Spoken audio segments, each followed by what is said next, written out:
কিয়ামতের ময়দানে আল্লাহ পাক বলেন হাজার হাজার লক্ষ মানুষের আমাকে মুক্তিপণ দিতে চাইবে। ওয়ালা ইয়াসআলু হামিমুন হামিমান ইউবাসসারুনাহু।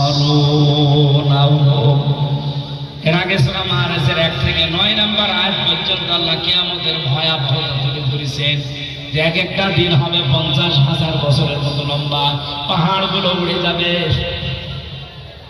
সারা ময়দানে একটা আওয়াজ হতে থাকবে, পানি চাই পানি চাই।